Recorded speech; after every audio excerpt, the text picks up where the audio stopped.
اپوزیشن لیډر محمود خان اچکزی په قومي اسمبلی کې تقریر کړی دی چې دغه تقریر دومره سخت الفاظ پکې استعمال کړي دي چې دغه تقریر پی ټي وي والا ټیلیکاسټ کړی هم نه دی. څه ټایم چې محمود خان اچکزی خپل تقریر ته ودرېدو نو پی ټي وي خپل نشریات بند کړل اور په دې تقریر کې محمود خان اچکزی د قومي اسمبلی سپیکر اور مسلم لیگ نون حکومت کمپلیټلی ټارګټ کړی دی.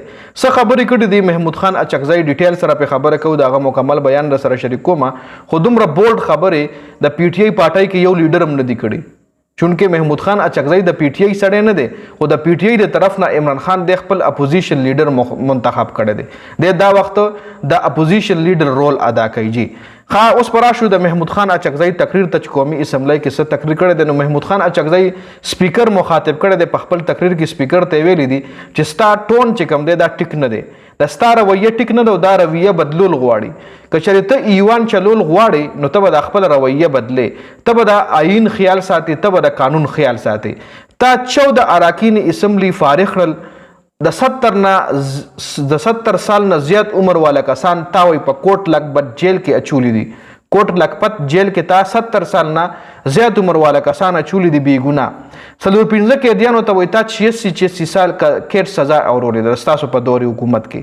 مارنګ بلوچ ته تا عمر قید سزا ورکړه.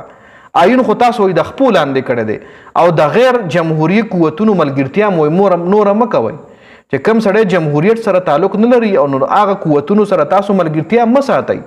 او کشمیر کې عوامو ته وایي ډېرې زیاتې مسلې دي د کشمیر خبرې هم پکې وکړه. د کشمیر عوامو ته ایون ایله رزق هم مکمل نشته دی نو ما چې د کشمیر د عوامو مسله وزیر اعظم شهباز شریف سره ډسکس کول وغوښتل ډسکس مې کوه سره نو د وزیر اعظم شهباز شریف چې کوم ریاکشن و هغه داسې و چې لکه هغه ما له وی چې ته کشمیر پرېږده کشمیر ته څه ډسکس کې کشمیر به خپل کار کوي او وایي چې د کشمیر خبرې وایي ما له مه کوه او تاسو وایي کې پي کې صوبه هم بې موره بې پلاره کړې ده. نو آیا ولې دا صوبې یا د کشمیر آزاد کشمیر یا د کې پي کې دا د پاکستان حصه نه ده؟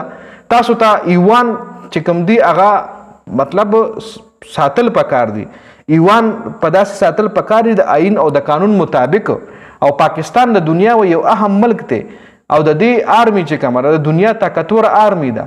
او بل طرف له وایي د افسوس خبره دا ده چې عمران خان هم تاسو په جیل کې بند کړی دی چې دا وخت هغه یو غټ لیډر دی دا وخت د هغه عمره قدور انسان وایي نشته دی او هغه سره وایي بیا تاسو ملاقاتونه هم نه پرېږدئ لکه یو مو ګیر کړی دی او بل ملاقاتونه هم ورسره نه پرېږدئ. د محمود خان اچکزی دا خبرې چې څه ټایم کېدې نو هغه ټایم پی ټي وي خپل نشریات بند کړل. لکه میډیا چې کومه ده هغه هم ګوره دومره ناانصافي کوي. میډیا چې کومه ده هغه هم مطلب وان سایډډ ده. نو محمود خان اچکزی په قومي اسمبلی کې سپیکر ته ډېرې ترخې او ډېرې سپینې خبرې اورولې دي. جی دې حوالې سره ستاسو څه رایه ده کمنټ لازمي وکړئ.